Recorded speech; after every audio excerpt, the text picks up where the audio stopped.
The crystalline towers of Zephyria Prime gleamed under twin suns as Emperor Vex then reviewed the latest intelligence reports from the Outer Rim territories. His species, the Corvani, had ruled the Galactic Empire for over 3 millennia, their pale blue skin and towering 7-foot frames commanding respect from countless civilizations across the galaxy. Today's report, however, contained information about a species he had barely given thought to: humans. "These creatures call their world Earth," reported General Thane, his compound eyes scanning the holographic data. "Primitive bipeds.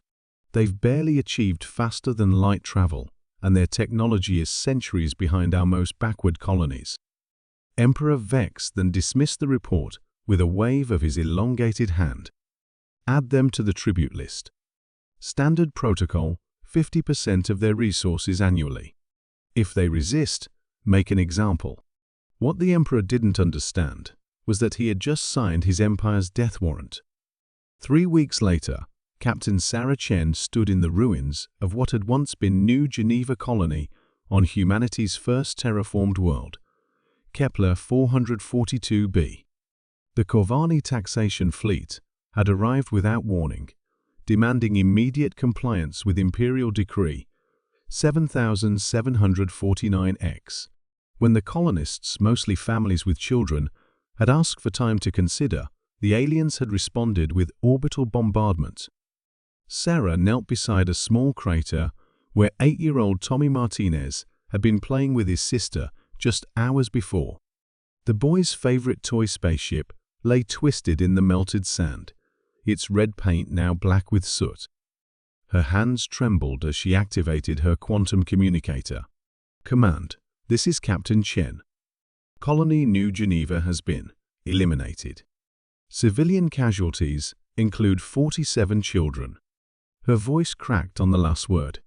The bastards didn't even give them a chance to surrender. On Earth, in the depths of the Pentagon's sub-basement, Admiral Rebecca Torres received the transmission. Around her, the walls hummed with quantum processors and AI networks that had been humanity's greatest achievement until today. She had served in 3 interstellar conflicts, seen friends die in the vacuum of space, but nothing had prepared her for this. "Ma'am," her aide whispered, "the President is asking for options." Admiral Torres stared at the star charts, displaying the Corvani Empire's vast territory, over 10,000 star systems, billions of soldiers, technology that outclassed humanity's by generations. By every logical calculation, humanity should surrender immediately. But logic had died with Tommy Martinez. "Initiate Protocol 7, she said quietly. "Ma'am, that's—" "I know exactly what it is, Lieutenant." "Do it." Protocol 7 had been humanity's darkest secret, developed during the early days of interstellar exploration, when first contact scenarios painted terrifying possibilities. While other species had focused on energy weapons and shield technology, humans had taken a different approach. They had weaponized their greatest strength, their complete and utter refusal to give up. Dr. Elena Vasquez had spent 15 years perfecting the Prometheus drive, a technology that could turn any ship into a relativistic projectile. Not faster than light travel, but something far more dangerous: vessels that could accelerate to 99% of light speed, becoming kinetic weapons capable of cracking planets. "The math is simple," she had told the Defense Committee years ago. "A single destroyer, properly accelerated, carries the kinetic energy of a small star going supernova.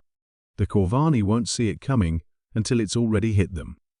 Within hours of Admiral Torres' order, every human settlement across known space received the same message: "Remember Tommy Martinez.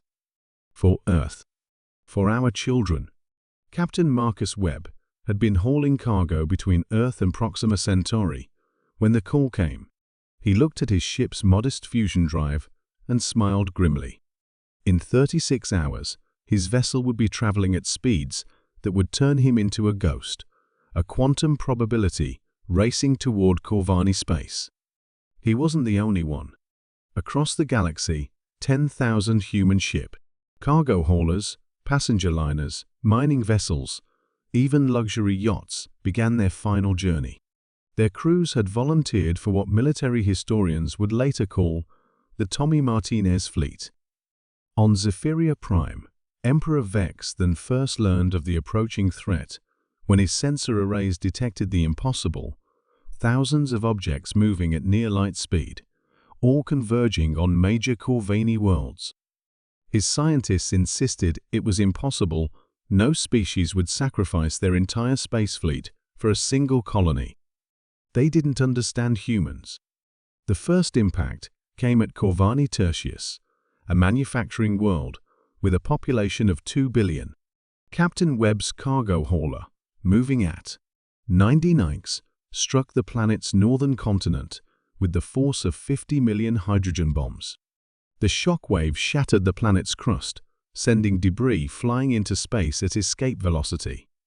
Emperor Vex then watched the destruction from his command center, his pale blue skin turning ashen. How many ships are approaching our core worlds? 8,637, Your Majesty. The Emperor closed his compound eyes. In all his species' long history of conquest, they had never encountered anything like this. An entire civilization willing to commit species-wide suicide rather than submit to rule. "Send a message to Earth," he whispered. Tell them we're willing to negotiate." But it was too late. The Tommy Martinez fleet was already committed to their trajectories, their crews long dead from acceleration forces, their ships now guided by AI systems with a single programmed objective: make them pay. Admiral Torres watched the tactical display from Earth's command center as impact after impact lit up Corvini space. Each flash of light represented not just the destruction of a world, but the sacrifice of dozens of human lives, volunteers who had given everything for a child they'd never met. "Ma'am," her communications officer reported, "we're receiving surrender offers from over 300 Corvini worlds. They're offering to become our tributaries." The Admiral thought of Tommy Martinez, playing with his toy spaceship under alien suns. She thought of his sister, who would never grow up to see the stars her brother had loved so much. "No tribute," she said finally. "No colonies. No empire. Tell them this: humanity doesn't want to rule the galaxy. We just want to be left alone.